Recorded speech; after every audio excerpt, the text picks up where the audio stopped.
Hi everyone. We're doing our Halloween list like we did last year. This year, I'm sad to report that we are cowards. We did not finish our list. We only watched 14 out of 15. Kim, what movie did we skip and why? We skipped the Blob, and I think it was because you were tired. Yeah, it's because we were exhausted. We at the beginning of the month we were like, oh, we can do this. It'll be no problem, just like last year.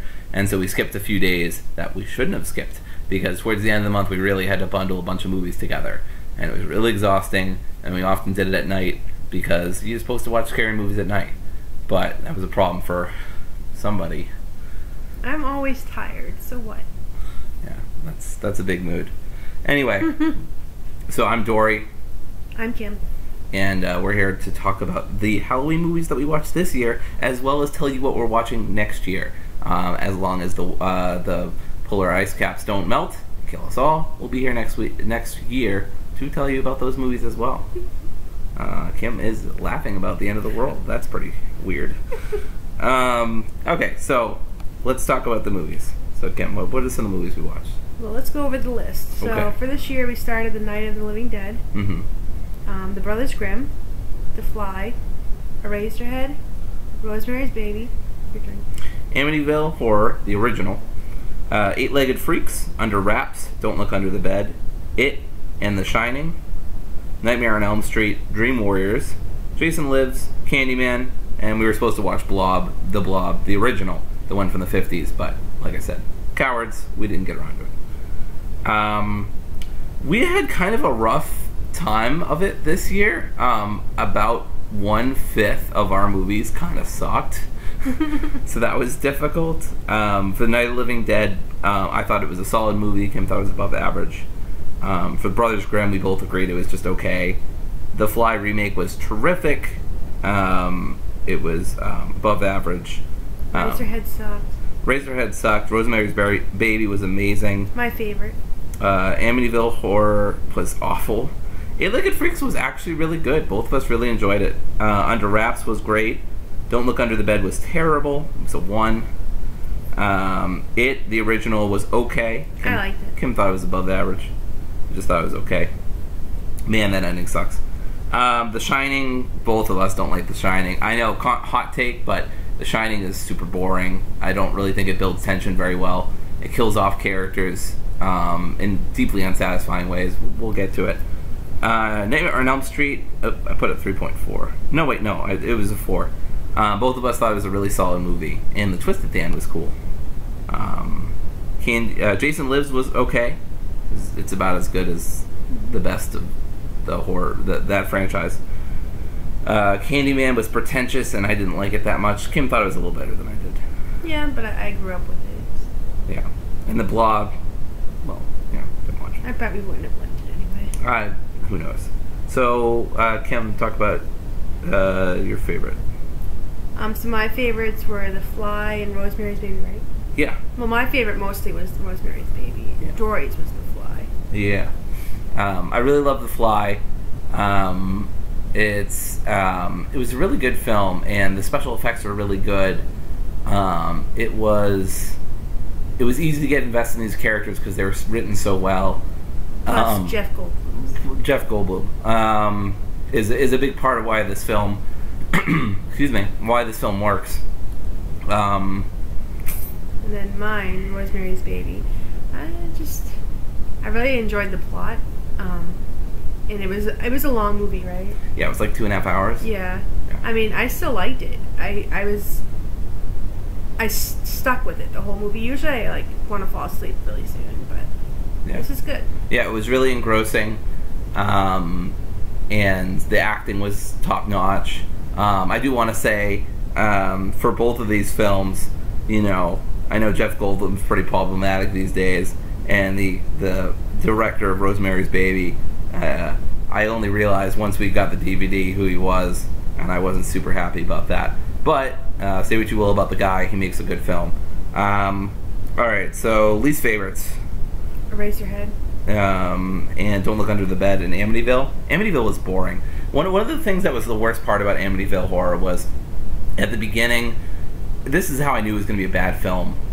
In the first 5 minutes of the film, They halfway show the people being killed in the house. This is not really a spoiler because it's the whole thing with the movie. It's literally in the first 5 minutes of the film, and it's what the movie is based on.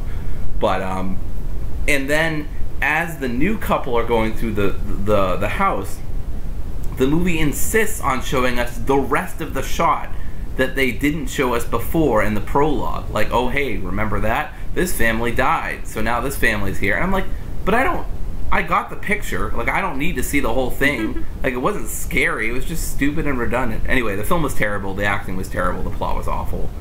That movie apparently has like 8 sequels. I don't know if y'all know this, but there's like 8 sequels. You should look at the Wikipedia page. I might even list it in the description. It's crazy. Kim, you want to talk about Eraserhead? Yeah. Like, that movie, you might as well just say that you erased my head, because it was stupid.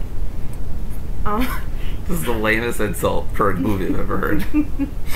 No, it was, I understand they were trying to do an artistic kind of thing, where they show, like, different scenes with, I don't know, how can you describe it? Like, lots of scenes with that really depend on silence and certain kinds of industrial noise.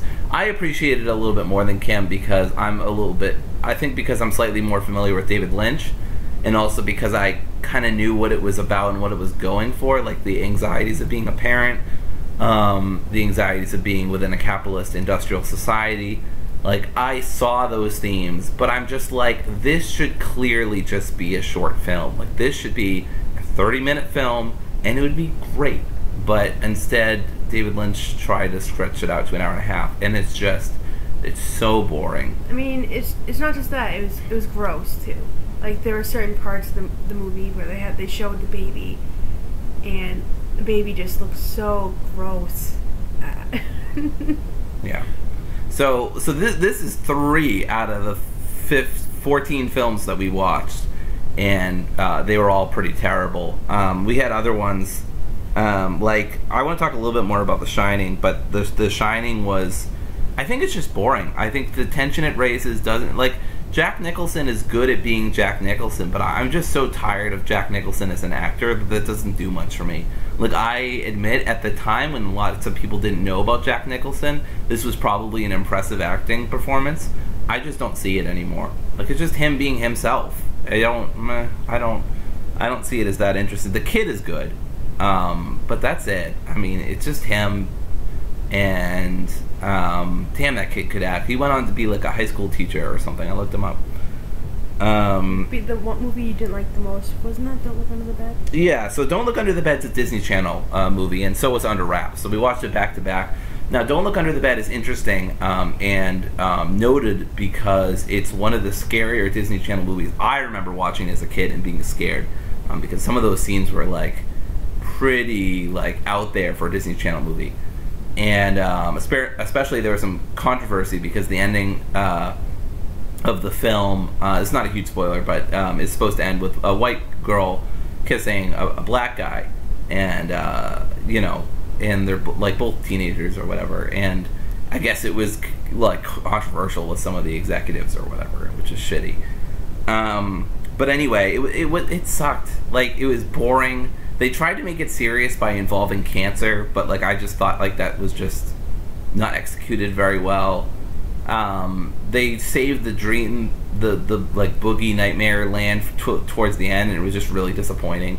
It looked like a stage set, like it looked fake. Like there was no, I didn't feel like I was in there, you know. I remember it being a lot more engrossing as a kid. I thought it was my favorite movie when I was a kid, but then watched it again, and once again, a movie was ruined for me, like Hocus Pocus last year. Jeez. Yeah, this is why you know, you tread lightly around your old favorites. Candyman I thought was like really pretentious, and like I think it's important to talk about people of color and like their situations, obviously, and especially intersectionally speaking.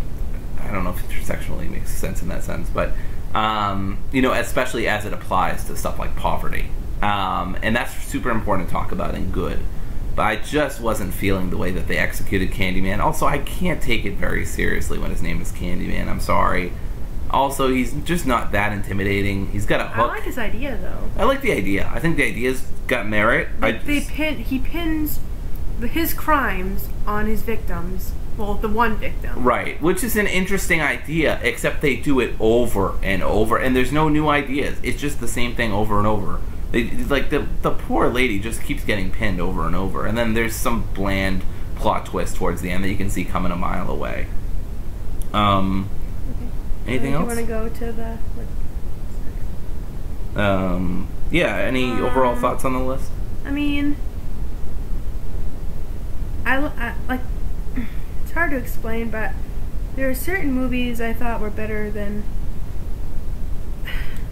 Like, The Brothers Grimm, that's ruined for me. Wasn't really that good this year. And I remember going to the movies to see that. I really enjoyed it in the movies, but I think I was like 14 or 15 when it came out.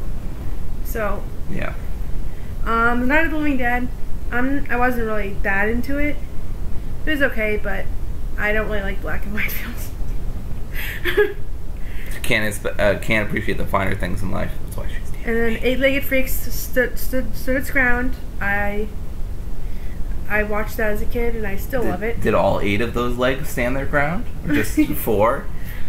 I also agree with that. I had never seen Eight-Legged Freaks, and I was prepared for the worst. I think that's why I enjoyed it so much, because I expected it to just be terrible. That there was no attempt in the acting or the plot writing, and honestly, it was pretty good. There's a few plot points I don't like not believing the kid, and they even highlight it, and then they, commit to like not believing the kid, and when they do listen to the kid, who's right about everything, because of course, then they just do it for like a second. But yeah, this list was a mixed bag. We had 15. We had 14 movies that we watched. Oh yeah, because we didn't watch the Blob. Right. And I swear we're not just saying that just to emphasize it. We had 2 movies that were a 1. 1 movie that was a 0 for Kim, which was Eraserhead. She hated that. And let's see, like a few movies that were middling or mixed. Really the best ones were like Night of the Living, like all clustered at the beginning with Rosemary's, The Fly, Night of the Living Dead. Under Wraps was also good. That's another Disney Channel movie, and it's actually pretty funny. It's got the voice of Patrick Starr from SpongeBob. I don't even know if I have to say from SpongeBob, but the voice of Patrick Starr as the mummy, which is cool. You should check that movie out. I looked at what some of the people in the film did. Apparently the girl in it became a lawyer. So, just random trivia for you. I think that about covers everything. Do you want to go over the list for next year? Kim, I'm glad you asked, because the next thing we're going to do is we're going to go over the list for next year. Crazy, right? So the first one yeah, is my choice. So it's going to be Ernest Scared Stupid. In which I am going to turn stupid. Then my choices are Alien and Aliens. And then Ghost Ship. Dracula and Frankenstein's Bride, as well as Creature from the Black Lagoon. We're going super classic, super old school. I picked Tower of Terror. Which is kind of a Disney Channel movie, kind of. Yeah. Phantom of the Megaplex, which I grew up with. Another Disney Channel movie. Little Shop of Horrors, of course. Insidious and Halloween 20 years later. One of my favorite movies, The Witches. And then we've got a double feature. Kim, let's try to say this at the same time, both of them, okay? Okay. 1, 2, 3. Killer Clowns from Outer Space and Killer Tomatoes from Outer Space. Wow. What can you say except what a razzle-dazzling finish to our list. If this is the order we do it in. These are the movies we're going to watch. We don't necessarily have to do it in that order. Although I think that's a terrific way to end it. So that's kind of what we got for you next year. Let us know if you differ from us on some of these films. I know a lot of people love The Shining. I've watched it twice now, and I watched it again just to make sure that I really don't like it. And it's okay, but I don't see the appeal. And I could care less about your opinions on Eraserhead. So. Okay. Wow. Hot take. Your opinion doesn't matter. Sorry. Damn. Okay, well, don't even watch this. What are you doing? Fuck you. Well, what am I supposed to say? Anyway, Toodaloo. I was really hoping you'd forget. That's becoming like an inside joke. I'm just ending the video. I hope everyone had a wonderful Halloween. Kim is dead. I've killed her. She's. Oh, by the way, we watched Over the Garden Wall on Halloween. Oh, that's right. We did watch Over the Garden Wall. We also watched Mandy a little bit before Halloween, which wasn't very good. I thought we would love it, but we didn't. Yeah. Over the Garden Wall was tremendous. To Adelaide. Potatoes and molasses. If you can't see him, then get your glasses. Okay, anyway, so watch Over the Garden Wall. It's great. Okay, bye. Toodaloo. I hate you.